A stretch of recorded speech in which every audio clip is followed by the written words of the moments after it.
My mother was a music teacher. I used to disturb her whenever she was like practicing, and she thought she would buy me my own instrument, so I would leave her to practice in peace. The solution that she thought of actually backfired because I kept playing non-stop, like every day. I would at times sleep with the drum in my bed. The drum was always with me. I don't know what is real and what is not real, because what you see with your eyes, for example, is not what the thing actually is. I used to sleep on the beach a lot until I woke up one day and I saw footprints, crocodile footprints. Hey folks, welcome back. This week I want to bring on a gentleman who's definitely one of the coolest I've ever known. He was a traditional drumming teacher at this summer camp called Windsor Mountain in New Hampshire, where all of these kids from over the world came together and didn't have internet access, didn't have phones. We just had each other and we played and took classes and lived with each other in the summer. It was amazing. And I just immediately took a liking to this guy. He was so different from anybody I'd ever seen before in my life. He has these dreads that he keeps in a turban. He's got a dread beard that goes all the way down to his toes. And I was just so attracted to his energy, I guess. And over the years, we got to know each other and we jammed a lot. And I got to play with some of his drummers. And it was only till later I realized that he had a very successful music career. I'm just so blown away. I got to know this guy as part of my core memories as a kid. So I just thought I would bring him on the show, talk to him about his life, talk to him about his philosophies, and I hope you enjoy it as much as I do. Without further ado, I'd love to introduce you to Maroghini. Maroghini, it's a pleasure to have you on. It feels like a really long time since I've seen you in person, but it's really good to see you again. Thank you for coming on. Yes. Good to see you too. Yeah, good to see you. I think the first time I met you, I think I thought you were a sorcerer or a wizard or something, but it turns out even better. You're a drummer. And we were just talking about how when you press record, things are really hard for you to like play correctly, and you have this like pressure on you, or like a normal conversation. But when you speak with your drums or you speak in front of a crowd, it's like you dissolve your ego. Can you talk a little bit more about that? Okay. It's similar, like when I'm at the dentist. I mean, one of my favorite dentists, for example. I don't like to see the needle when I'm sitting in the chair, right? And Yeah. immediately I see the needle, I start feeling pain. Yes? Yep. And the thought of an extraction, oh la la. Before it's even done, I'm feeling pain. Because how it's described, they have to, And Yep. there was this dentist I visited, and I told him I felt uncomfortable visiting the dentist because of the sight of the needle and just thinking about what's going on in my mouth. And we were in conversation, and he was talking and talking, and yeah, that was my first time visiting that dentist. So we had some very wonderful conversation, and then I heard, okay, you're good to go now. I didn't realize he had done the extraction, and it was 100% pain-free, because he did not tell me, I'm about to do this and you will feel this motion. He didn't say anything. He just kept the conversation going. And apparently he did it while he was speaking. So I'm listening, not realizing what he was doing there. I know I was aware that his hand was there doing whatever, but I didn't feel anything at all. And it's probably similar what you're asking me about now. If I'm in a music studio doing a recording, if I'm told, okay, tape rolling, then I get really like careful, like not to make an error or because I know it's been recorded. So, and I usually record better when I'm not aware that I'm being recorded. I do the recordings much better. Yeah. Mm-hmm. What do you think is going on there? Because the human brain is so strange. Like there's can you still hear me? Yes, I can. Mm-hmm. Okay. I remember in film school they were talking about this film called Apocalypse Now, and there's this horrible like battle scene that's going on, and there's an orchestra being played along with the scene. And Yes. they noted out how at one point there's all this explosion, there's all this yelling, and there's the music. And at one point they cut the sound out of the film, but the viewer doesn't even notice it happening. And Yes. so Yes. do you think that the human brain can only latch onto a few things at once, and that's how our brains are so manipulatable?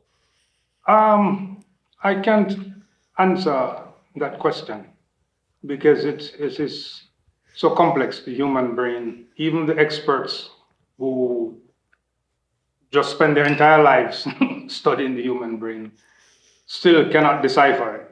You see, it is so complex. Um, there are so many things that can happen. Uh, so many things I've experienced from my own experience concerning uh,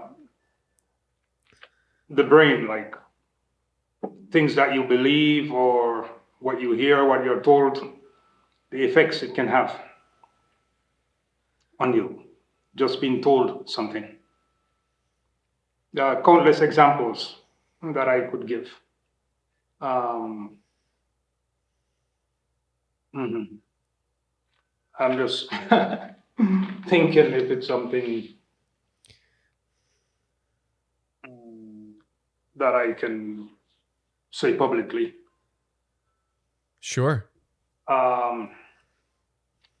Without being sent to the mental asylum.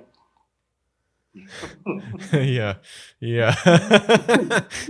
Well, I think this is a pretty safe place for you to do so. There's a rising amount of people who are really interested in the metaphysical, the esoteric, all of these things that, as a Western mind you're not really supposed to go to, just as, a while ago Eastern notes were like, forbidden notes in the Western scale. I think we're kind of linking the two worlds together. So I think it's a perfectly safe place. I don't think we're going to send you to the asylum.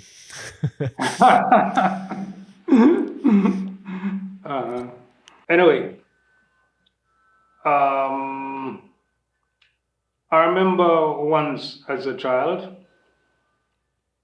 walking with a cousin of mine and my brother, and this particular cousin was it was like a prankster, and we were passing a cemetery. It was in the night, and actually it was on our property where we lived at the time. My mother was a school principal, headmistress, and so there was a school, a church, cemetery, everything on the property that we lived on. And so we were walking past where the graves were, on the cemetery, in the cemetery. And then this cousin said, he was trying to, I was just a little kid, like, I can't remember, probably 5 or so. And he said, spirits, shouted. And in that moment, stones started coming from the graveyard towards us. A lot of stones. That so-called so-called poltergeist effect. Yes? Yes. So a lot of stone, but there was no one there. It's our property, so we know if anyone enters. All right? Good. Why I'm telling you this story, because it was just a joke on the part of my cousin. Yes? Yes. And however, probably one of us believed him, either myself or my brother. And somehow that activated the telekinetic possibility that exists. Well, again, I'm saying stuff that may sound like crap to in the scientific world. Yes. So yes, anyway, right. that intense emotion and belief probably triggered off that latent so-called power that's inherent. And probably, I don't know, I never researched it to verify. I know that it is possible, but in this particular case, I never researched it. Remember, I was just 5, roughly. So, but that possibility exists. And I remember the same cousin again playing another prank. And we were somewhere together again, a bunch of us. And he shouted, rolling calf. You probably wouldn't know what that is. No, what is that? In the folklore of this country, there are many entities that exist. Yes? And this is probably an ancient carryover from the Africans that came here. A lot of things were retained. So there's this one particular entity referred to as rolling calf. And I heard it exists in some other Caribbean islands, but going by different names. It is described as a cow with a heavy chain and it's somewhat like a dragon at times with fire. Yes? Spitting fire. Yeah. And but these types of stuff exist in many cultures. Yes? Because even when I was in Germany, in Europe, there was another I think it's called. So there was there were some like legends, and there's Bigfoot also in some cultures, and many other things. Yeah. Yes, good. Yes. So you get the picture. So what we have here is rolling calf and a bunch of other stuff. Yes? And Yes. so when he shouted, rolling calf, as if he would shout Bigfoot. Yes? Mm-hmm. Yeah. In that moment, I'm hearing this heavy chain and the footsteps, yes, of Yeah. this creature, entity, whatever it is supposed to be, yes, and yeah, but actually it was just a prank. There was nothing there. He never heard. He didn't see anything, but he just told us. And Okay. many things are possible. Just the thinking something, you project that out. So what is internal, you externalize, and it comes back to you, and you think it's out there, and stuff like that. It's a bit complex, but these things are possible. Yeah. Well, it's very interesting because right now there's a very, very popular podcast called the Telepathy Tapes, where they're Celebrity, is studying that what you said? these What? telepathy tapes. Again? The telepathy tapes. Oh, telepathy. Oh, telepathy. Okay. Yeah. Yeah. It's a podcast about non-speaking autistic children. Yes. And there have been doing studies and finding that because they can't speak, they've had to learn how to communicate in different ways. Like, for example, a blind person is very good and attuned with their auditory system. They can hear really well. Yeah. And it seems like these non-speaking people, they can read their mother's mind or their teacher's mind. Yes. And they're doing all these careful experiments and studies to see, like, we'll separate the kid from the mother, put them in different rooms. The mother will open a random page in a book and think of a phrase, and the child will get it 100% of the time. Yeah. But what a lot of these kids will say is that we need you to believe that we can do it in order for us to do that. Yeah. And so when your cousin is playing these pranks on you, maybe he's not in touch with the spirits, but maybe he's invoking your radio signals and tuning your radio signals to awaken the spirits within your consciousness. Mm-hmm. And so there's this discussion of, like, if you do have an experience, like you hear the chains of a rolling calf, but no one else does that mean it's not real? Or does that mean it's real to you? And I think that's fascinating. Yeah, yeah. Mm-hmm. Are you asking me a question or just making a statement? I'm just making a statement. Okay. But I guess, yeah, I mean, what do you think about those stories? I mean, he's playing a prank on you, but you hear the noise. Like, what do you think that is? Okay. It can be many things. It could be what you said, that, as you said, with turning the radio signal,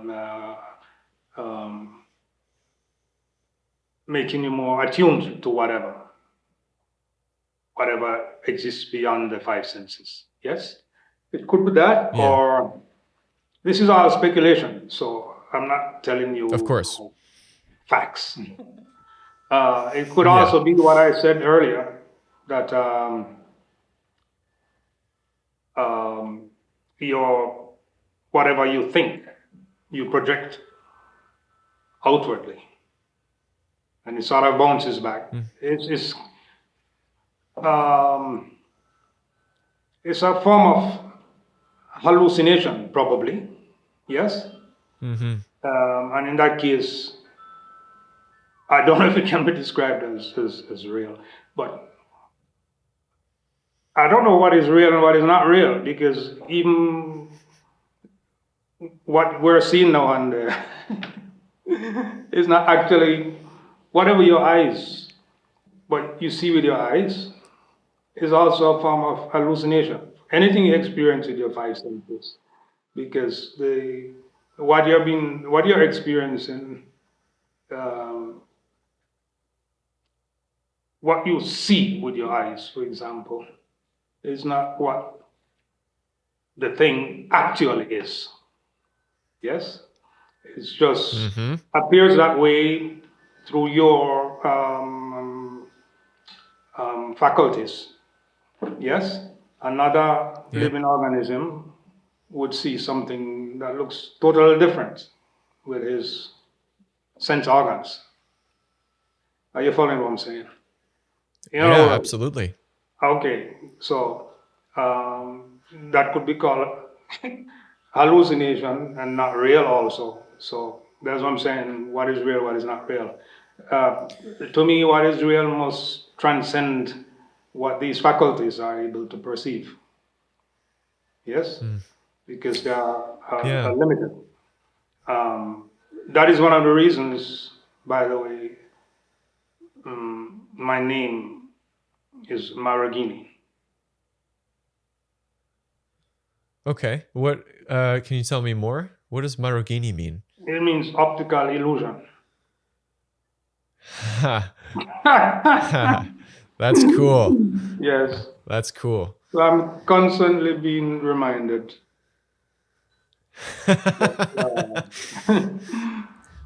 seeing is not believing. Yes. Well, seeing with the physical eyes. Yeah, yeah. I mean, that's the thing is that so much of what science is what can be replicated. I can touch this book and I can repeat the number of like I can tell you that on page 250 it will say Mars on the book, and I can close the book and I can open it again and I see that it says Mars on there, and I can touch that, I can feel that. But at the same time, all around me there's infrared light, there's ultraviolet light bouncing off everything, but I can't see that. I can't sense that, but it's there. And so it just makes me wonder what else is there that we can't perceive, but is just as real as anything else. And I was wondering if you've experienced anything like what we're talking about, but someone isn't playing a prank on you. If I have experienced it, or if I know somebody who has experienced it. You. Okay. Um, I can answer indirectly. Okay. My world, my awareness is not limited to the five senses. It doesn't end there. I wouldn't tell you directly like, oh, I can read auras, I can do this, I can do that. No. And that is why I say I would answer indirectly, because I usually shun anyone who comes to me and says, oh, I can read your mind, I can do this, I can do that. Like flaunting that stuff. Yeah, yeah. Because it is not like that for me, like something to be flaunted or to claim to have powers or whatever. To me, all this is natural and normal, just like tasting, smelling, seeing. It's normal. So you don't need to talk about it, that you can see or that you can taste or that you can smell. Are you following what I'm saying? Yeah. It's nothing like out of this world or it's nothing like that. It's just normal in my world. So there is no need to give examples of or try to prove anything. Yeah. Yes. Yeah, I prefer see to what you're give saying. an indirect answer. I'll give you an example of what I told you with my cousin and those experiences. Yes? Got you. Yes. Yeah, got you. Because Do you think that those abilities or that natural ability is something that we carried over from like millions of years? Like I've heard examples where early humans, when they're hunting, for example, they don't need to talk to each other in order to know if we're cornering an animal and we're hunting, who's going to go where, who's going to do what. We just know. Or like other animals, they don't have to speak, obviously. They don't. And they communicate just fine with body language with some other thing. Is that sort of what you're talking about? Sort of.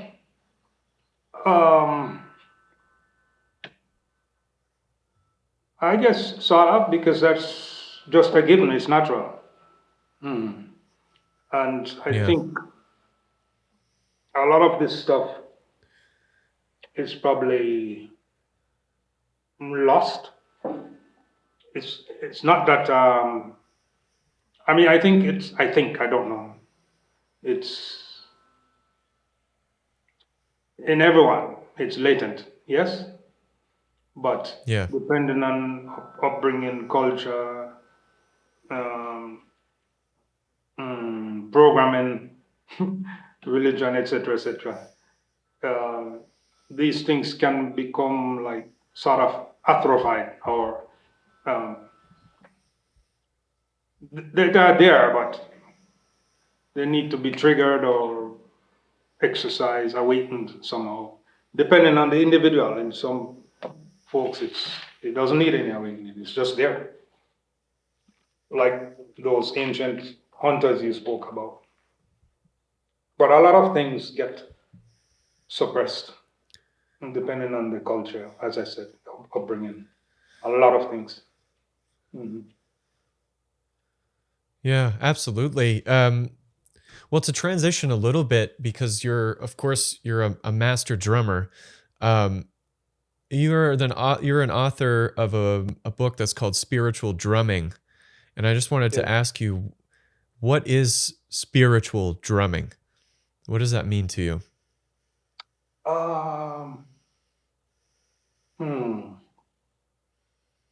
It's funny.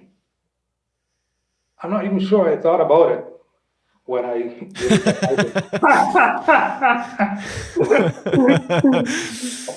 Well, I ask because I mean you've been in Germany and you've done all these you've done studies on the impact of drumming on humans and all these metaphysical things, and I'm just wondering how your way of life or your way of thinking ties into your drumming.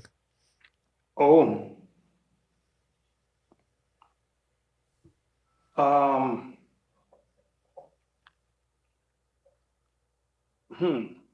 Some of the questions I have to think about them, ask myself the same questions. Because a lot of things I do, I don't think about them. It just happens. And very often I'm not even aware of stuff until I'm asked. And then I start reflecting the whys and the hows and whatever. So how does it tie in with my way of life? Is that what you just asked, or something like that? Yeah, something like that. Or just rephrase it again. I'm very careful. I think what you're saying is interesting though, because I mean, we're on a podcast, but I think it's important to hear from a person like you who doesn't need to analyze everything. You don't need to intellectualize everything. Yes. Like one of my favorite drummers ever is Ginger Baker, and in an interview, someone was like, what do you think when people analyze your work? And Ginger said, what are the first 4 letters of analyze? anal. And so I wonder if you could talk about how, I don't know, like how you let your ego go. How do you let your intuition go in that way when you're drumming, when you're in front of a crowd, when you're speaking? Okay. Before I answer this new question, the one before that, all right? The thing is, with drumming, and you ask about the connection with my life or whatever, what kind of makes it difficult also uh, is that I've been drumming since I was probably 3 or 4. Yes. And it has always Yep. been a part of my life, drumming. The first drum I received, I was told, um, my mother was a music teacher. Yes. She's deceased. And so we always had musical instruments in the house and always surrounded by music. And she was always singing, and she played multiple instruments. And I heard that I used to disturb her whenever she was like practicing piano, and she thought she would buy me my own instrument, so I would leave her to practice in peace. And that instrument was a drum. And but the solution that she thought of actually backfired because I kept playing non-stop, like every day, and Yeah. I had the drum strapped around me, and I would walk around the house playing. In fact, I still know the exact rhythm I was playing, and everyone in my family, close to, I mean, like extended family, close to me, would be able to recite what I used to drum and say at the same time. Yes. Um, Yeah. and that has stuck with me ever since. Just it was like a fetish, some kids would have a teddy bear or whatever. The drum was always with me. And even as a teenager, I would at times sleep with the drum in my bed. So there was this Huh. close connection with drums in general. And so that is why I said it just happened. Yes. Yeah. It's not something I went into and consciously focus on drumming because of this, because of that. It just happened. But along the way now, I um, discovered many things about drumming that just harmonized with who I am. Yes, Yeah. and especially the esoteric aspect of drumming, which is extremely profound. So mm, um, I just got deeper and deeper and deeper involved in drumming, extremely deep, doing a lot of initiations, a lot of ritualistic stuff, and a whole lot, all over. Would you be willing to talk about some of those experiences, those Um, ritualistic things, the esoteric aspects? wow,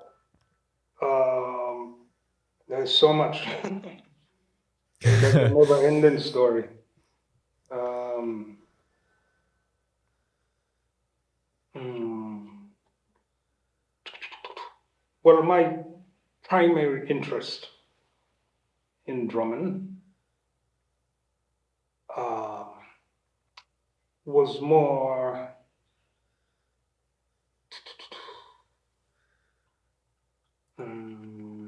it's something that transcended entertainment. Yes. And Yeah. It just gradually went deeper in that direction. Of course, at 5, it was just banging, right? Yes. Yeah. And but it was sweet. I loved it. And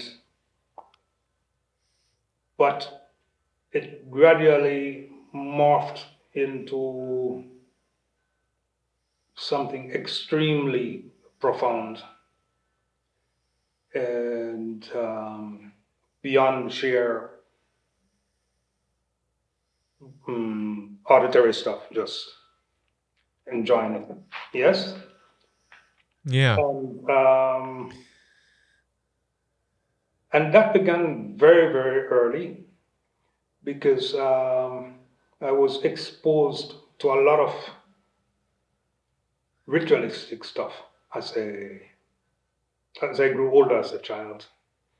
Because still in childhood, but I was in areas that where there was a strong retention of African spirituality, and most of these practices involve the use of drums.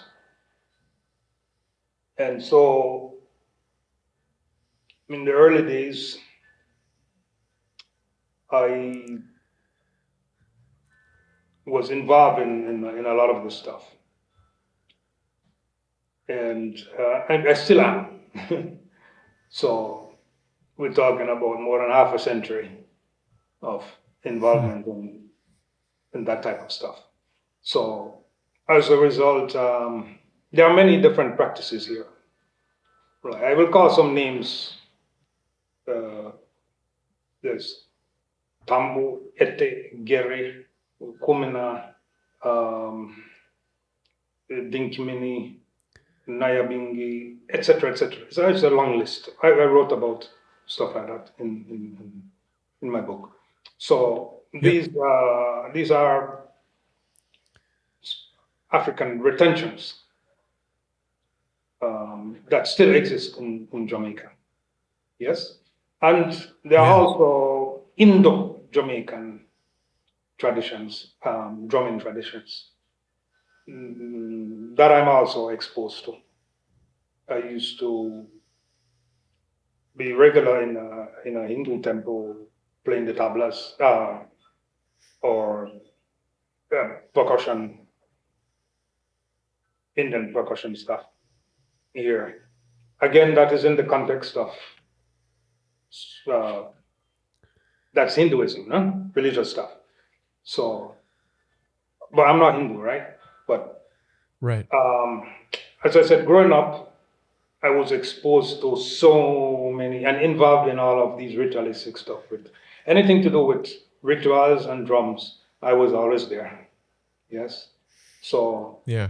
I ended up becoming more a ceremonial drummer than a stage performing drummer. So I would often play for these rituals, for the various African or Indian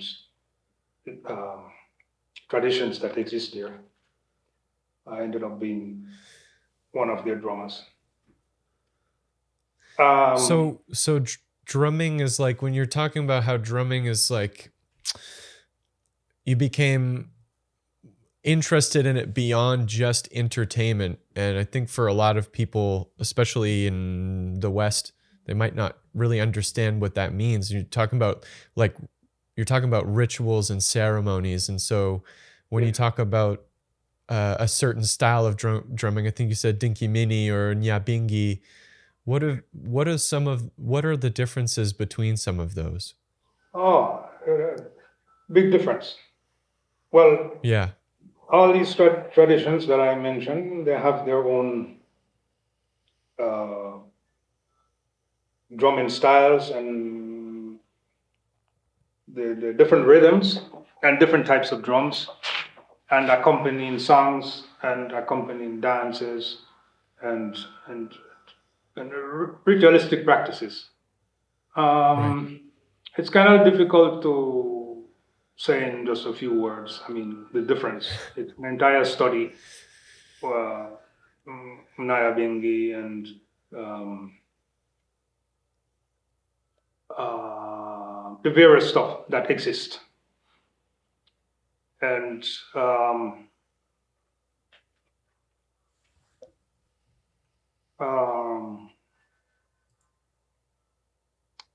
it will be easier if you ask me directly some specific questions concerning them. Because if I start to Sure. give details about, let's say, Nyabingi or Kumina, it's going to be so long because there's so much to it. Yes? Okay. Mm-hmm.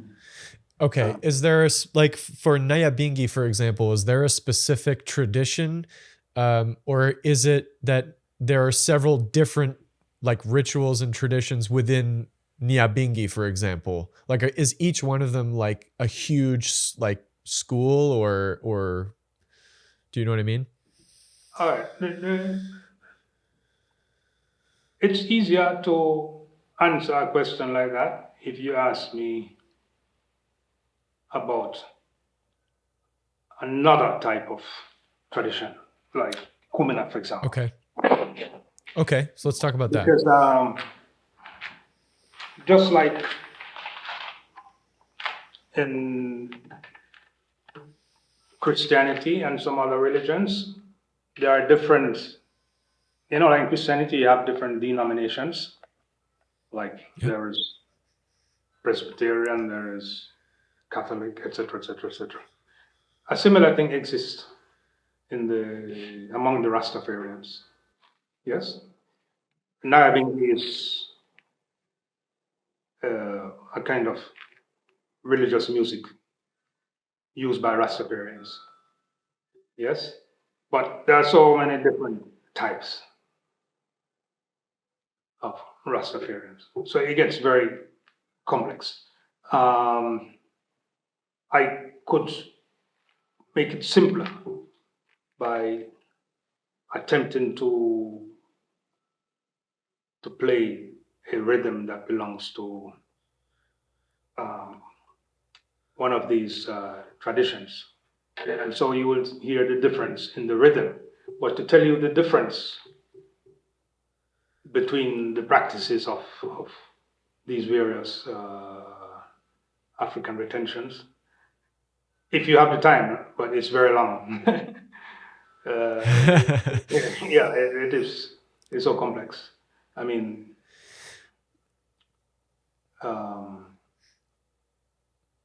yeah. Well, you're welcome to play the difference. I mean, I know your drum is not in the best condition, but if you think you could pull it off, that would be really cool. I can try. So, in answering the question in a shortcut way, I'm focusing on the rhythms now, rather than the philosophy or the belief system among the various traditions that exist. That gets too complex. Okay. And Sure. it's even hard to research them because I've been around all these things and I've read many books written by authors about these traditions. And the books give answers to the question that you asked me. And Okay. most of what I've read, I disagree with. Yeah. And Okay. why? Because it's really difficult to sort of, like how you can a something you make, like a product, Yeah. encapsulate stuff, is very difficult because I've done stuff with folks that have done their thesis and whatever um, alongside me, like come in here to do research, etc. And I've carried them to the various traditions that exist. And this is a problem I find in a lot of the books. Like, let's say you meet a Nyabingi practitioner.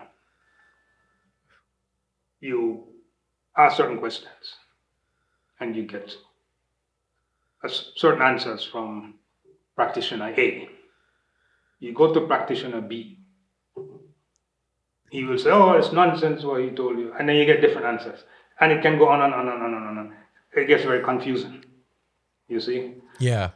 Yeah. Yeah. It's kind of like asking, in North America, like the same Protestant preacher this question, and down the street another Protestant preacher the same question. They're going to probably it's a different interpretation. Yeah. So it's very, very complicated. Got you.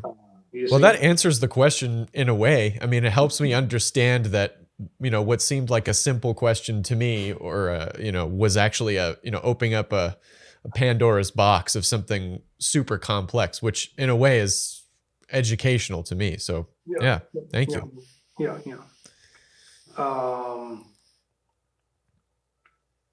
Yeah. You'll always find stuff like that, like disagreements among them.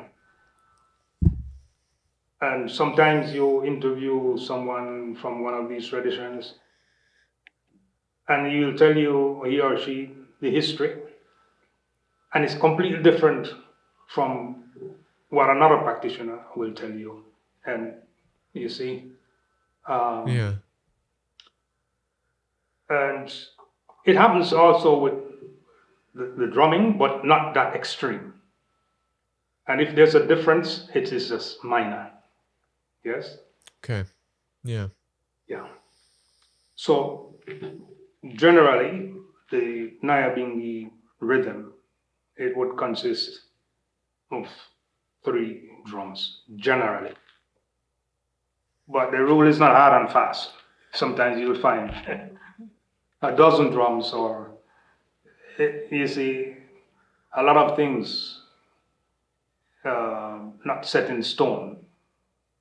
Yes? But Yep. normally the setup is a huge drum, sometimes referred to as thunder, like the lightning and thunder. And then there is the funde and kete. Some would refer to it as akete. Some would refer to it as repeater. Some will even say Peter. You see, it gets very complicated. But as I said, not as complicated as when it comes to doctrines and stuff like that. So this is all shortcutting stuff. The funde drum holds a fixed pattern.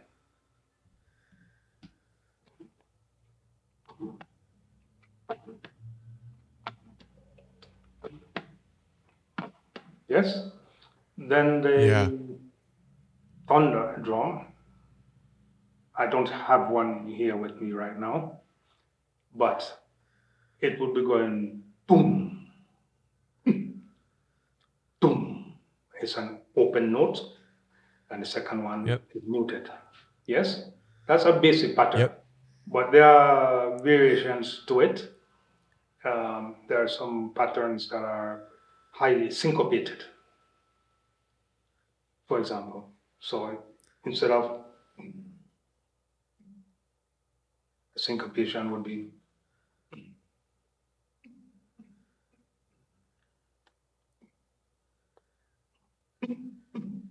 stuff like that. Yeah, too many variations, all right?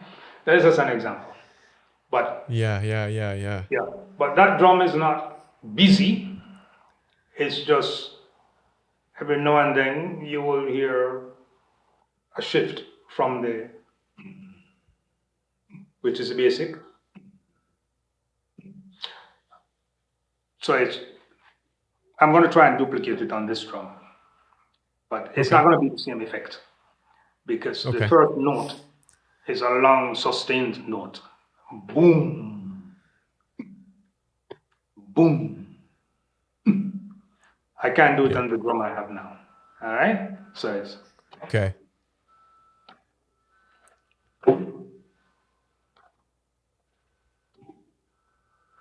Yeah.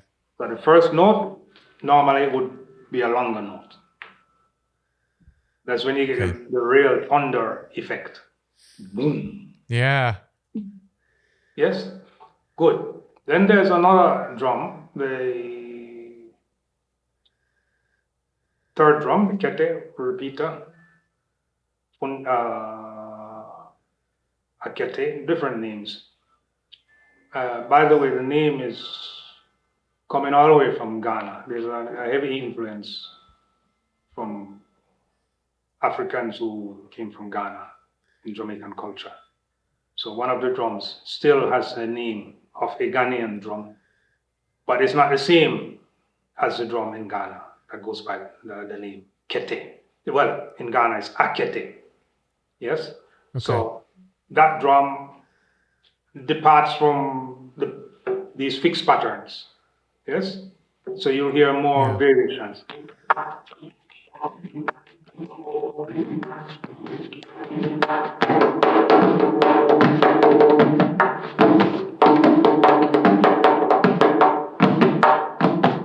Yes? That is what the, Yeah. yes. Wow. It's so much to learn. There's so much there. And I know you agree, but I think African rhythms are the coolest rhythms ever. Like ever. And anytime I'm playing, I try to fit in some sort of African rhythm, and with my limited knowledge of it, I think it means so much more because there it's crafted by people with meaning in mind. And I've been obsessed with this one rhythm, and I don't know what it's called. I know that it's in a 12/8, but it's like the ba da ba ba da do ba da do ba da ba da da ba da da, and I can't find anyone to tell me what that is or where it comes from, and I was wondering if you might know. It's difficult again to answer because very often you will find like a particular pattern, for example, like what you just did, that exists in many other rhythms. So it could be a pattern that Yeah, belongs to another rhythm. Then you find that same pattern in another. But it's all polyrhythmic stuff, so that wouldn't be the only pattern. right. Yes. So is that a complete rhythm, like, or a pattern from a combination of other rhythms? That would be a complete. I mean, I'm not sure I understand the meaning of what a Okay, complete rhythm is, but I good. think For that would be example, the rhythm. the what I just played for you with Nyabingi, Yeah. these patterns don't become Nyabingi until they are combined. So Okay. Nyabingi is a combination of and and when they're all together, just like a Yeah. chord and a guitar, is a combination of Yeah. them. So in Okay. some types of drumming traditions, different patterns are combined together to give you a particular rhythm. However, it's not Got you. always like that. There are some rhythms that exist as only one pattern. Are you following? Got you. Yes. Yep. So that is why I Yep. was asking if what you just did, is that a rhythm, that is it complete as I'm hearing it now? It's Or there are other patterns that go along with it? I think that's probably other patterns going with it, because I'm the particular part I'm thinking of, I haven't been able to find in a traditional African setting. I found it when Ginger Baker was playing with Fela Kuti, Yes. and they had all these other drummers with it. So you had one drummer that was just going like a da da da da da da da da da da da da over that more deeper rhythm, the bluff dum bum baka do bum do dum bum. So I think it's probably complete rhythm, but I'm playing just a pattern of it, or a note of the chord, as you Please say. repeat. Please repeat The it. bum bum bum ba da bum do bum dum bum ba da do bum do bum dum bum ba da do baka do bum do bum. It's like in 12/8, 1 2 3 4 1 2 3 4 1 2 3 4, and I just like, it's my favorite rhythm, and I don't even know what it is. I feel like I'm shaming it by not knowing. Okay. Did you hear it played by traditional drummers, or is it with Both. Ginger Baker? It was with Ginger Baker and with I think Tony Allen and some other drummers with them. I don't know who they were, Okay. but I can send you the link at some point if you're interested. Good. Because why I ask? There is a very popular pattern, or if you want to call it rhythm, that goes along with many traditional rhythms. Yes? It's normally played, well, many traditional Afro rhythms. It's normally played with some percussion instrument like cowbell or claves or whatever. And the pattern, you have slight variations, but I'm going to play one right now, and it's close to what you're doing. Yes? And it's an accompaniment for, as I said, various rhythms. Do you know, like in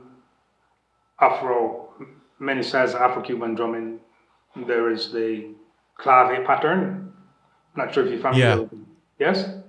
Good. Yeah, and I that think clave so. pattern is used on different rhythms, but it is like an underlying pattern that's present. Yeah. Good. What you were doing just now, there's a pattern which, as I said, is played as a fundamental pattern with many other rhythms on top of it. Yes. So you'd hear the sometimes there's a bell. I can give an example. A bell called agogo. One, cowbell sort of stuff, metal. But one is high pitch, one low pitch. So it will go kung kung kung kung kung kung kung ka kung kung ka kung kung ka kung kung ka kung kung ka kung kung ka kung kung ka. And then sometimes you will hear the pattern being played with sticks.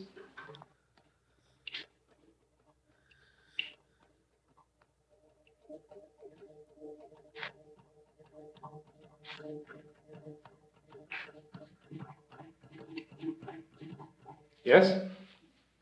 And I'm not sure if the mic quite picked up that drum very well. I'm not sure if maybe after the video's exported we can hear it, but it's kind of muted out. But I can sort of hear what you're playing. Wish I was there.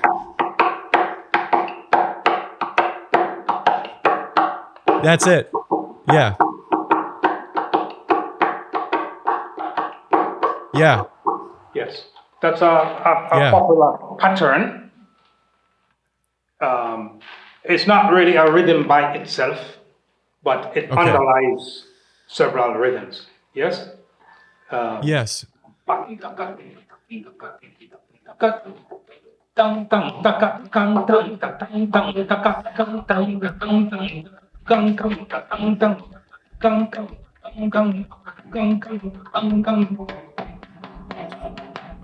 it's so good. I love that rhythm so much. It's one of these generic patterns that you would hear a lot, in Yeah. especially like places like Ghana, but not just Ghana. It's so there's so much drumming throughout West Africa and Central Oh Africa. my God. Yeah. Yeah. Yeah, but that pattern, yeah, in some cultures you have this sort of guiding pattern that you find in a lot of the rhythms, and that is a typical one um, in certain parts of Africa. In other regions, you will hear other underlying patterns, like in Senegal, Gambia.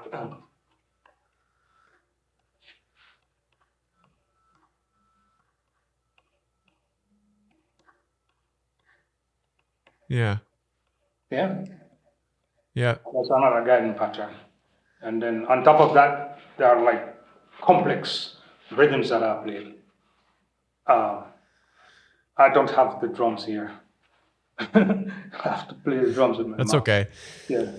Ka ka ka ka ka ka ka ka ka ka ka grakum ka ka ka ka ka ka ka grum grum grum grum grum grum grum grum ka ka krakum krakum ka ka ka ka ka ka grum tum tum tum tum tum tum tum tum krakum, etc. So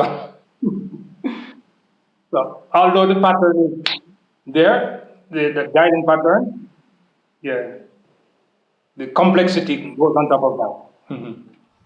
Yeah. Well, what I love so much of, I saw this documentary about, I think it's called Folie or something, but it's an African rhythm documentary, and they were showing how rhythms were kind of made from everyday movements in life, and that there was these three women, and they were making something in a clay pot, and they had these Mortal. sticks. Yeah, Yeah. they're going da da down, da da down, da da down, and I'm like that. And it's, I mean, when you put that in a song where people aren't expecting it, but it fits in well, it's so powerful because it's just, it's like, it's there. It's like you're dipping into some sort of subconscious collective consciousness of what's good. And I feel like people know that that's good. It's like they recognize it without knowing it. And are there any I don't know if this is a good question or not, but are there any patterns or rhythms that lately you've been really drawn to, or is it kind of pointless to pick a favorite? Or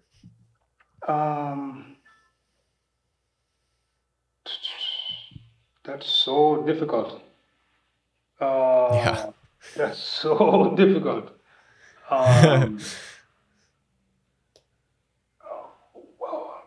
Talking about thousands of stuff. I'm sure. Yeah. Yeah. Maybe it is a dumb question. Sorry, man. I've been playing for way over 50 years now. Yeah. Well, if you count my weird childhood, like over 60, long time, non-stop. Yeah. And throughout that time, exposure to so many different stuff. Throughout Africa, Haiti, I've been to Haiti, and there's a lot of complex stuff there. Cuban stuff, Brazilian stuff, African, Indian, and brief exposure to it's not really worth mentioning, but just briefly, the gamelan drumming from Indonesia, stuff like that. There's so much that I can't really say which I'm like drawn to. It's too much niceness. It's hard to say. There are certain sounds and rhythms that are extremely, can't find the word, but Yeah. it goes beyond the five senses, and Got you. you feel something. But I can't tell you like it is called this or that or this is the rhythm, because it's only in that moment when I hear it.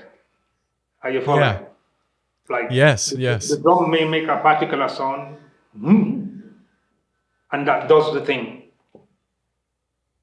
If you want to use the word Yeah. psychic, I don't know. Anyway, it does something, Yeah. but I can't say it belongs to a rhythm called blah blah blah blah blah blah. Yes. Mhm. So it's more the moment itself that takes you, right? Yes. Yeah. I've had moments Mhm. like that. Where I am right now, there's a big drum circle that happens in the summer, and I had a couple moments where we were playing a very simple beat, but there's so many people playing it. There's people yelling and singing, and there was a moment where I closed my eyes, and whatever was happening, it just, like you said, it kind of transcended the five senses, and I felt like it's hard to put a word to it, and Yeah. sort of antithetical to a podcast, but nevertheless, I'll try to explain moments like that. Can I ask you something else, Maroghini? Is that there are some times when drummers can play like it sounds like they're playing backwards, and that fascinates me. You were doing it in the video that we were talking about on your YouTube channel where you played, I think it was on a djembe. Yeah. And I don't even know how to ask the question, but like, how did you learn? Like, how does that happen? How are people able to play something that sounds like things are moving backwards? Like, that to me is one of the other incredible secrets of traditional drumming that I can't let go of. It's so beautiful. I don't know. Yeah. My best drumming moments are like moments like stuff that I can't repeat. Yeah. I don't know what I played. I didn't do it consciously. It just happens. And that might have been one of those things that you saw in the video, like reversing. It wasn't like premeditated. I'm going to do this. Okay, I'm going to put a flam here and slap here, and no, it just happens. And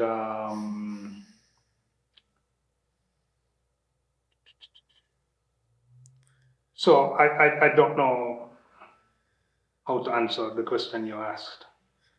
How Oh, it's that would okay. go. It's okay. Mhm. I just find it tickles my brain when someone does that, Yeah. because I I think there's so many talented drummers out there. They have so much skill, but to me, what impresses me isn't like technical skill. It's the ability where, like, for example, in that video we're talking about, it was like a reggae beat, but you took it and you like deconstructed it, and you made it musical, and it demonstrated that you had a mastery of the beat itself and every single space in between each note, and that if you wanted to, you could make it sound like it was backwards, it's like a Michael Jackson moonwalk. It's like he's moving backwards, but he makes it look forwards. Like, Yeah. that to me is the most impressive and meaningful type of drumming, Yeah. where you feel something and not just, hey, look at me, look at what I've practiced. But I think it's tying into the whole philosophy behind your drumming is it's more than just entertainment, Yeah. saying something. Well, the problem though with that approach to drumming, which is what I have, the spontaneity and not thinking. It doesn't happen all the time, yes? Yeah. And so Yeah. you might come to watch me perform and be disappointed because, well, I may be disappointed, maybe the listener not, because Yeah. it may sound musically correct, etc., but I don't feel what I wanted to feel, and I don't Yeah. project what you see. So it doesn't Yeah. feel to the listener. To me, it's a failure because I prefer the type of drumming where I'm not aware of what's happening. When I'm totally, Yeah. uh, I'm experiencing total abandon in the Yeah. music. Yes, but Yeah. Yeah. that's it doesn't happen all the time, and something I realize I can't uh, manage. And although you get the applause, etc., but I don't feel that maximum satisfaction. Uh, if I'm playing with a group, and so they're playing whatever, piano, whatever, and they say, all right, solo, solo, solo, take a solo. And I can't do it on command like that. I mean, I can play a Yeah. solo, but it's not the way I would want to do it. And so it doesn't get that effect if Yeah. I'm told, play. Yeah. But Yeah. if the piano player is playing or whoever is playing, and then I'm in the back and a moment of inspiration strikes and I cut through with it, then there's a feeling, you see, because Yes. it happened not when I was commanded to do so, but when the inspiration struck me. Right when inspiration struck, then and I release it, it works out better. Yeah. Hmm. Well, it's like you say, you said earlier, you like the madness. It's freeing. Yeah. And I think the I don't know how to pronounce that word, but that when that happens, it's so much more special because the listener, especially if you feel the audience is connecting to you, Yeah. they're not just there to for I guess materialistic reasons, but they're there and they're feeling it with you, and it's of your own volition. You're not being. I always had an aversion to when someone asked me, "Hey, come and do that thing again." I used to do card tricks. Hey, can do that card trick now. Play this, sing now, and if I feel bad because I want to entertain people and please people, but I agree with you that when it's of someone's own volition, like you don't you don't command a songbird to sing. Yeah. And I bet if you made the songbird sing, it wouldn't be as beautiful. But when it Yeah. wakes up in the morning on its own and it lets that out, it's the most beautiful, it's the most beautiful noise you can Yeah. hear. Yes. Yes. Yeah. Hmm. Yeah, man. I have a couple more questions for you. One is, Yeah. I heard that you took part in a study in Essen, Germany, about the impacts of drumming on people. Yes.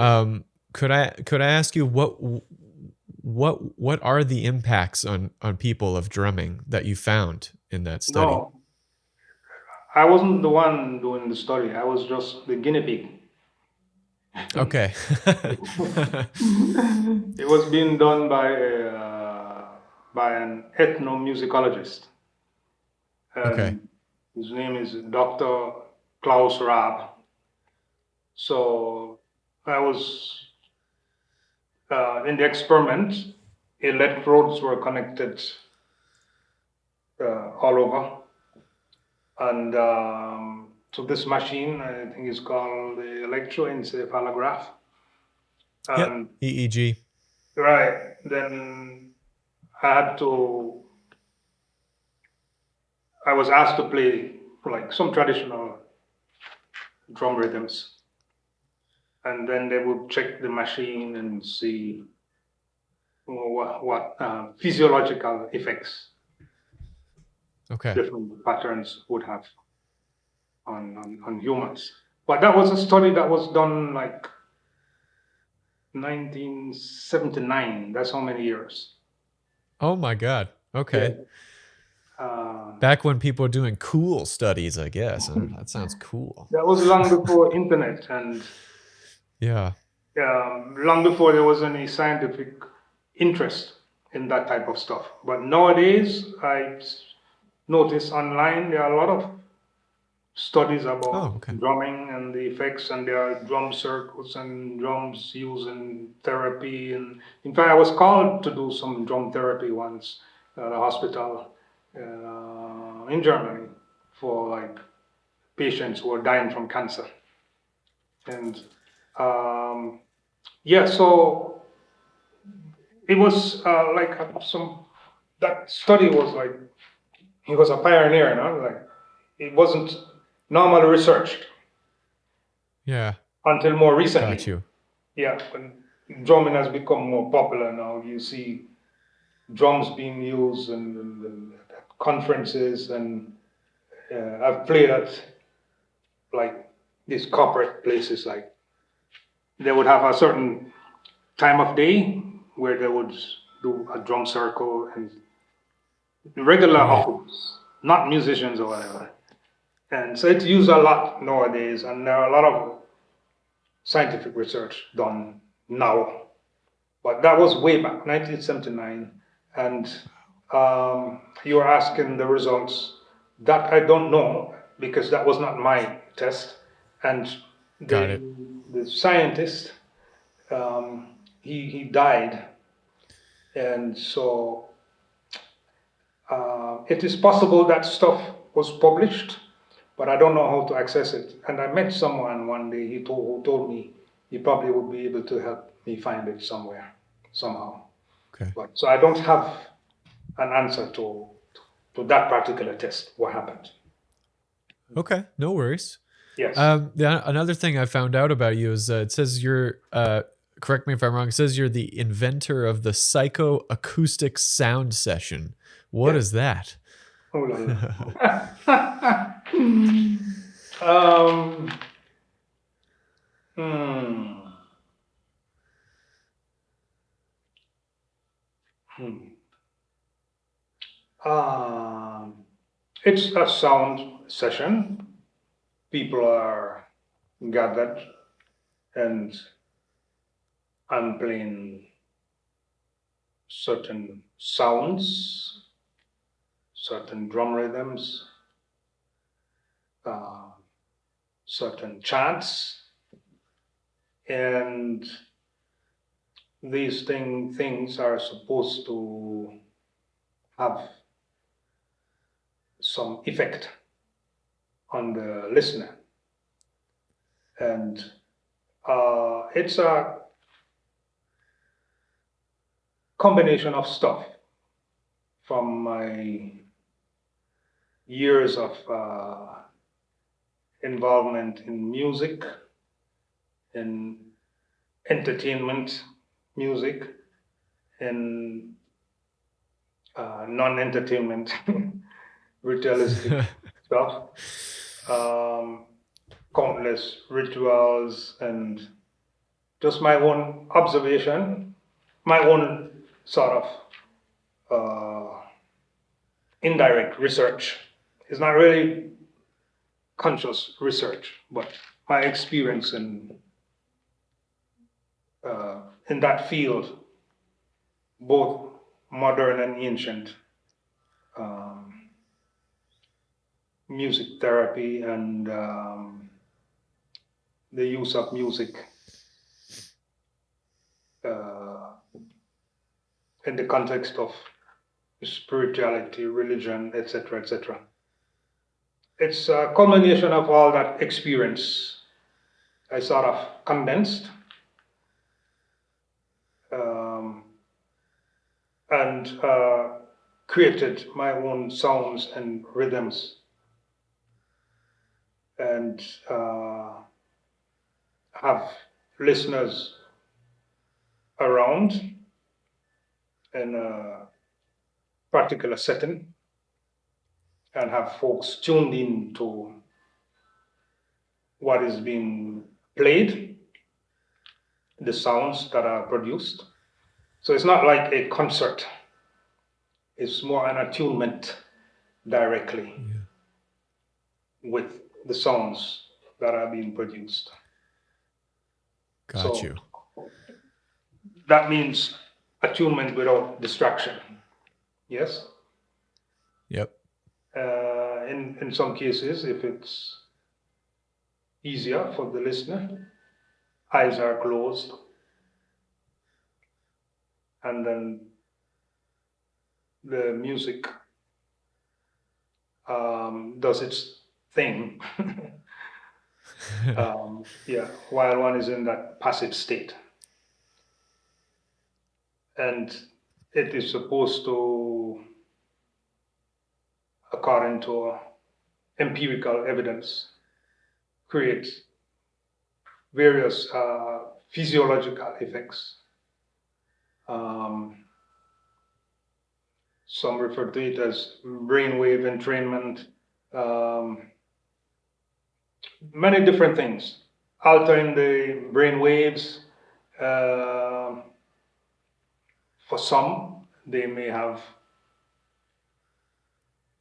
stuff beyond the physiological, like probably more, for want of a better word, more psychic stuff, more metaphysical experience, yes? Yeah. So the idea is more just attunement with the sounds that I'm making. That's all. It's not a big deal. Just attuning with the sounds and let the sounds do its thing. Not me, but the sounds. Got you. Yeah. So it's like supreme listening, like clinical hypnosis is what it really is just like drowning out all the other stimuli to allow the person being hypnotized to look deeper into their memory. It seems like this sound session is more about just blocking out the stimuli so you can be attuned, as you say, to the music itself, to like actually to see what it's like without maybe in like an isolated situation when you're listening to music or sounds. Yeah, but it's specific sounds and music Okay. that, um, based on my experience, more effective for whatever I'm aiming for. And Got you it. mentioned hypnosis because as a child, um, there was a lot of that involved. Like my father was a stage hypnosis. No, Oh, really? hypnosis? No. What is the word? He does. Hypnotist? Yeah, but yeah, yeah. But and he did hypnotherapy, and my Okay. grandfather was a hypnotherapist. Yes. So Yeah. there are a lot of things from that also that ties in with some of the stuff Got involved it. in music. Yes. Yeah. Like a better understanding of brain function and etc. Yeah. Yeah, subliminal sounds, that type of stuff. So it's a lot Okay. of it's all eclectic. This psychoacoustic sound session, borrowing from here and there and building something Yeah. with it all. Yeah. Sounds like Um, a pretty fun Saturday night. I think that sounds pretty fun. yeah. Um, That's awesome. mm, um, Yeah. I have one last question for you, Maroghini, and then Yeah. I think I'll let you go. Um, you seem like a pretty calm and reasonable fellow. Um, how do you stay chill and centered? Because I know there's been a lot going on in Jamaica. I know there's been, fire on your land. There was a hurricane, and yet you seem very calm. And I don't know, do you meditate? How do you deal with the stresses in your life? It depends what you call meditate, because for some folks, when they use the word or hear it, they think immediately of a lotus position and om or whatever, yeah, which is Yeah. um, um, more related to Far Eastern stuff, yes. Right. So Right. when you use the word meditate, it depends what you mean.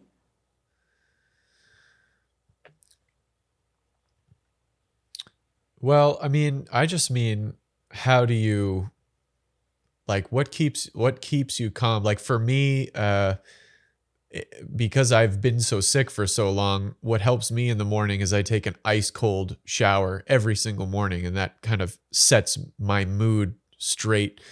Or for example, before I got sick, when I used to drive around, if I was having a bad day, I would park my car outside my apartment and sit there for 10 minutes and just breathe and focus on my breathing before I would interact with my wife, Yeah. just because I didn't want to unload my day onto her. I wanted to get that handled before I dealt with my wife or interacted with my wife.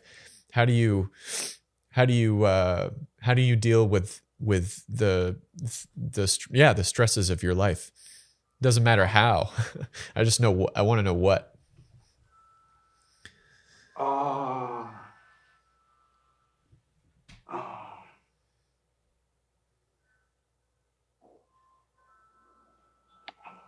uh, I'm going to give an answer that you may regard as stupid. Go for it. I love stupid answers. The answer is I don't know.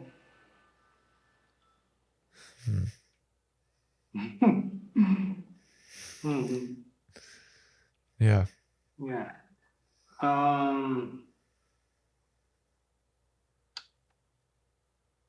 um,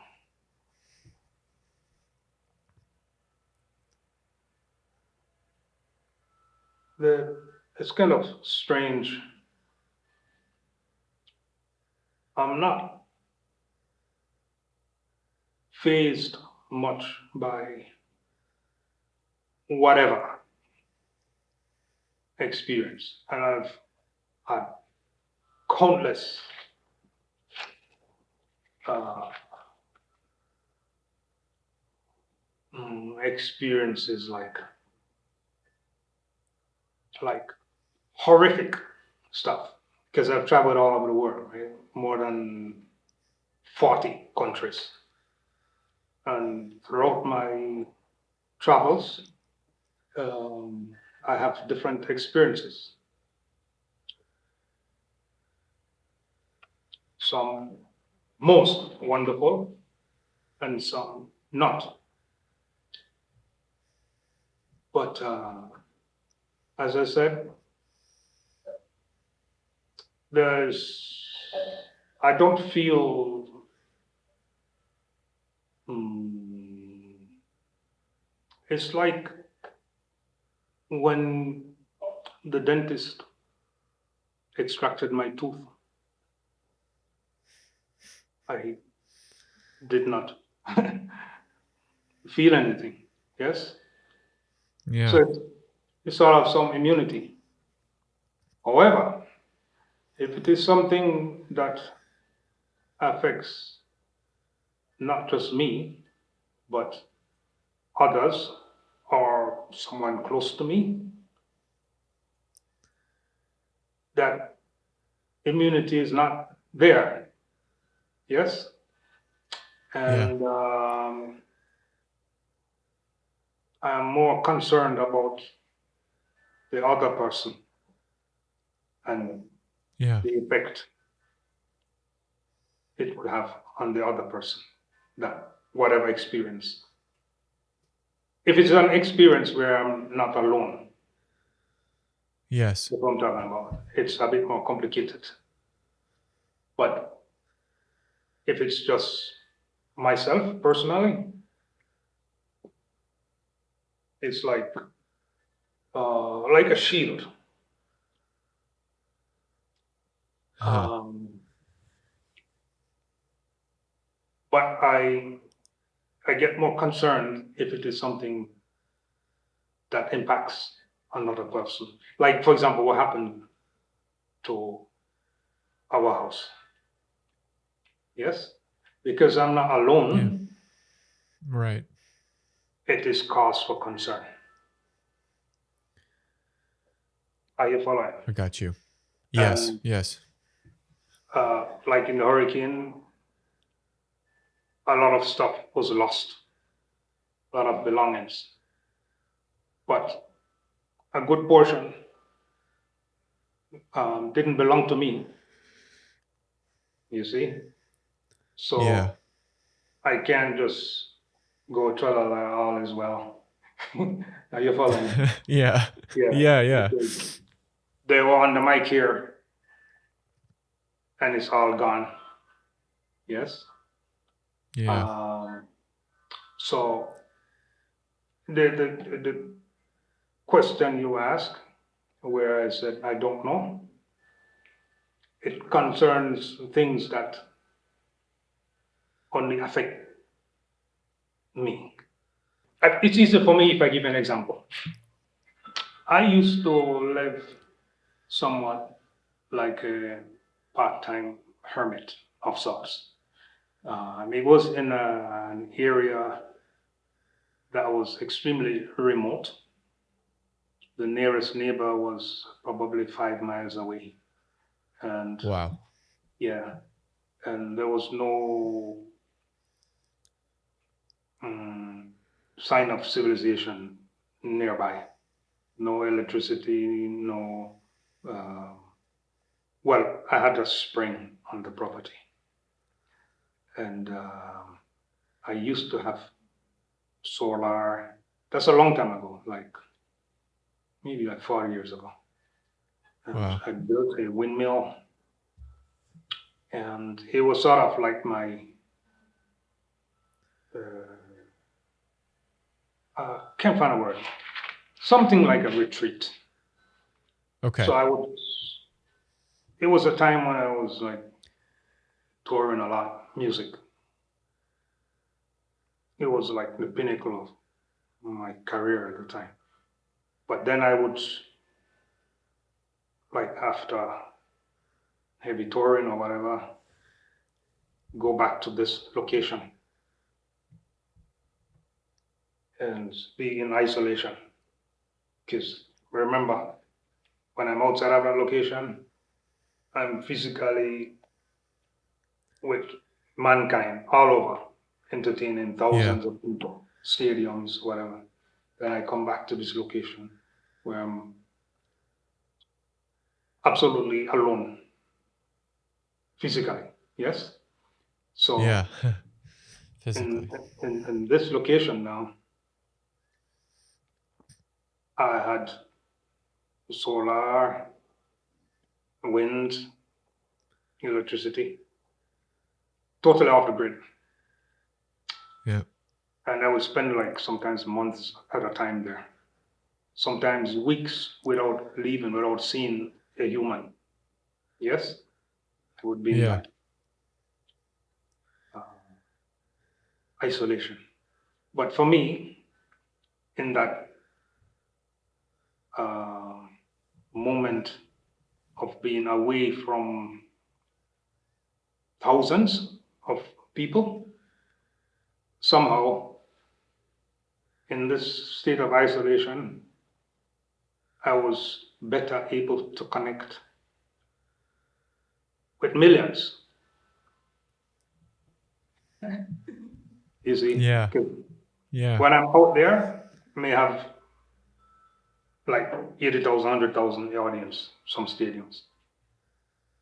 But that's nothing in comparison with when I'm in isolation and I tune in with mankind. Got you. Are you following? Good. Yeah. I soon get to the point. So that was the place I would go back to be at one with the world, all one Right. physically Right.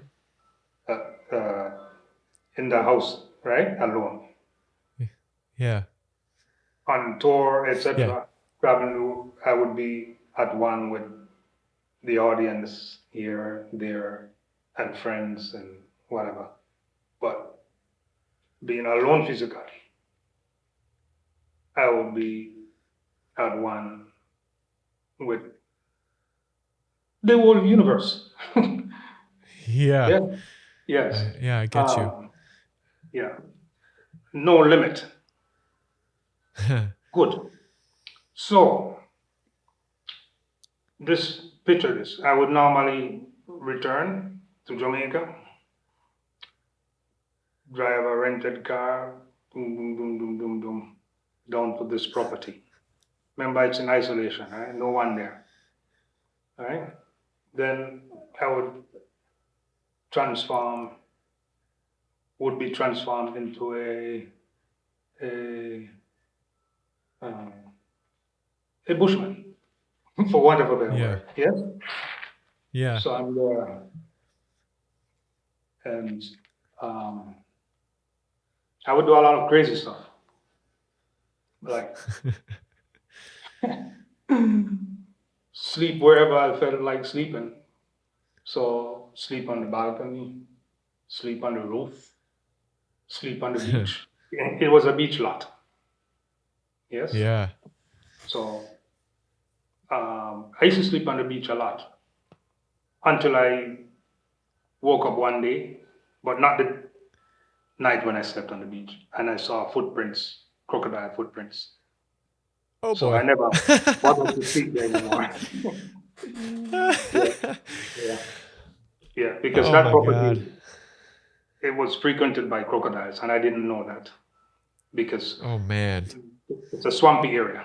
So like they go from one swamp to the other. Anyway, that's another story. Oh my um, God. so that was the lifestyle, yes. Yeah. And long story short, every time I left and returned, I would find something missing from the house. But by the way, I never ever locked my door when I was living there because I wanted to experience ultimate freedom. And if I go click, then I'm not experiencing it. So I would leave it open and sleep.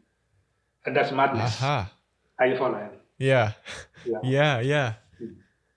But so I would just sleep in the house, door open, or as I said, anywhere on the beach, balcony, whatever. And so I didn't have a lot of belongings, but whenever I left and came back, something was missing. So I arrived home, things missing. And I'm like, oh yeah, okay. Yes. Good. Yeah. And then I figured, okay, now that these things are gone, I don't have to think about them anymore when I'm not there. I don't have to be burdened with the thought that, oh, somebody's going to take my screwdriver, or so I'm free from that now. Yeah. Good. So because that mindset is there, it doesn't affect me if it's gone. Okay. Good. Yep. So picture this now. I come back again. I'm thinking, all right, all this stuff is gone. There's nothing else. So no worries. Come back.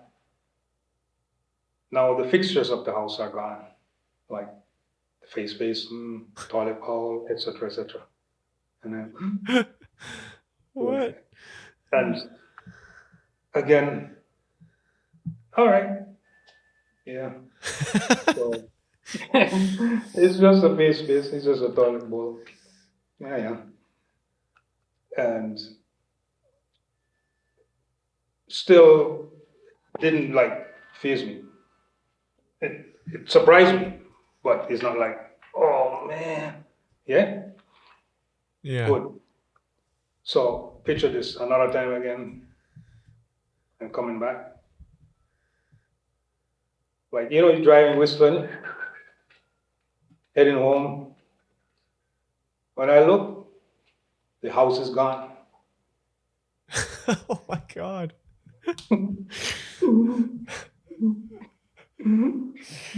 Yes. What the heck? Yeah. They stole your house, man. It was made of lumber. So if you had the time, you could dismantle it. Are you following? Okay. Yeah.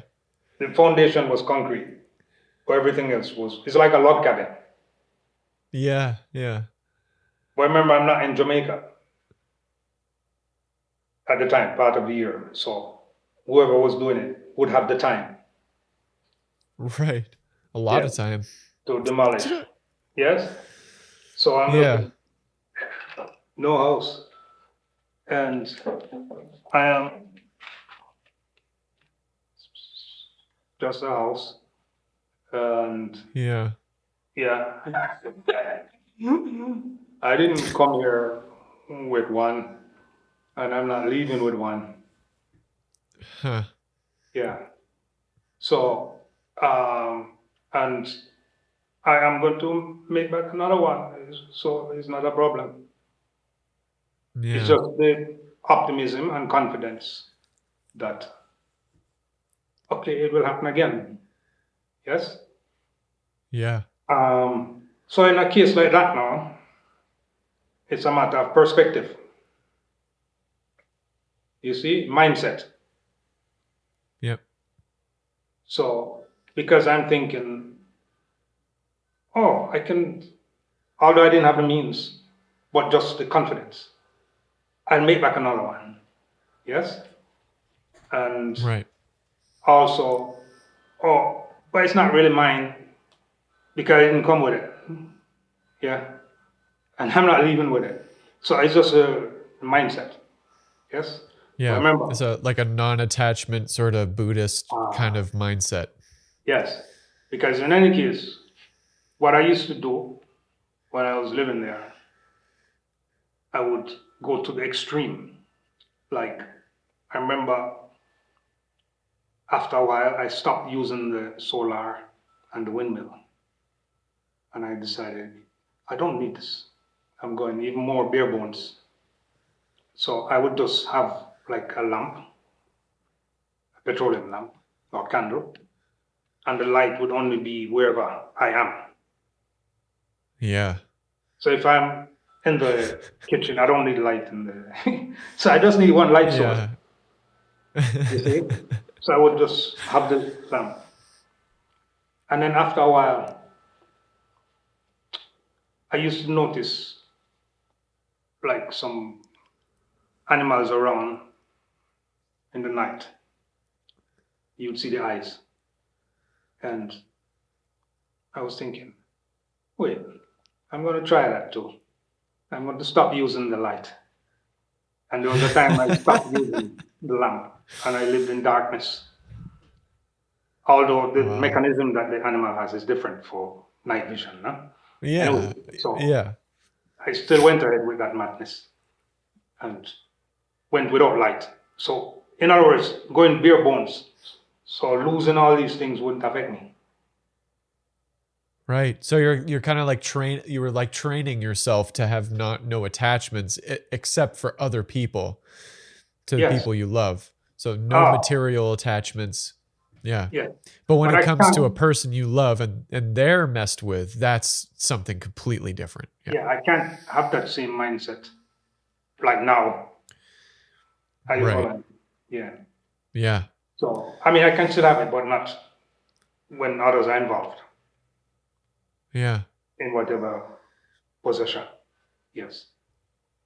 Yeah. I got you. So it's a long roundabout answer. If it is something that affects just myself, uh, it's tralala, life goes on. Are you Yeah. following? But Yeah. it's not the same if someone else is Yeah, involved. absolutely. Hmm. What do you do when someone else is involved? Do you just not know how to cope with it, or do you have to do something different? No, it's not a matter of coping. I just try everything possible to bring back equilibrium. Yes? Got you. Yes. Hmm. Yeah. Got So you. more effort and not just, Yeah. tralala, whatever. So Right. I've been working very, very hard, for example, with recovery every single day. Yes. Mhm. Yeah. Lifting heavy Yeah. I bags of get you. cement, a lot of work, a lot of stuff. Mhm. It's funny uh, how some forms of spirituality focus on that, like singularity, self. Yes, Right. like Yeah. um, like a seeker of so-called spiritual enlightenment. Yes, Yeah. in some forms of spirituality. But to me, what I've realized, um, it's a more elevated state when there are situations where others are involved, because it's a lesson in selflessness. Yeah. Are you following? Yeah. Uh, so I will sacrifice more for others who are affected. Yes. Yeah. Yeah. Whereas to me, it comes across more selfish, where someone sits in a cave, whatever, just thinking about Yeah. that enlightenment for just, are you following? That individual. Yeah. Yeah. Yeah. Mm. So I find it more, I admire more someone who sets up a foundation to help a million people, or goes about feeding or helping or something away from just the self. Yes? Got it. Yeah. Yeah. Um, Yeah, it's like it's perspective. You're helping others so that you're it. Yeah.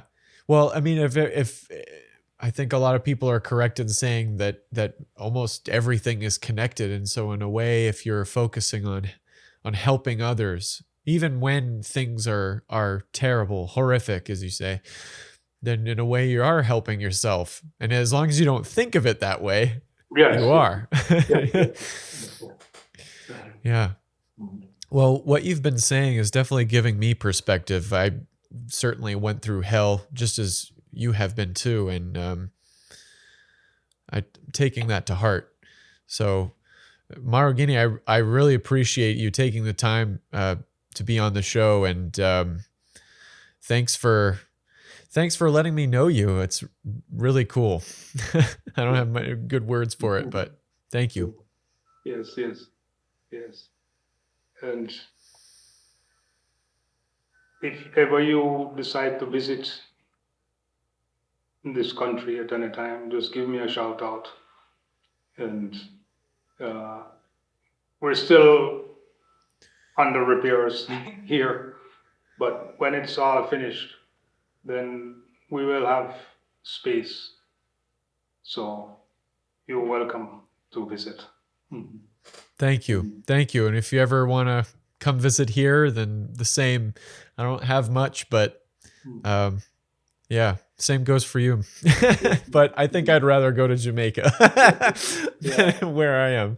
Yeah, So, a lot yeah, of the questions thank you've you. been asking, you would see the answers if you go around here with me. You get better answers than what I'm giving you by just experiencing some of these things. Yeah, like the Got rituals, you. etc. Yeah. Yeah, I would love to. I would very much love to. Yes. Well, anyways, Maroghini, it's been an honor, and I give the best to Shinya, Yes. and I'll see you around, man. All right, man. Good, good, good, good. Good. All right. Bye bye.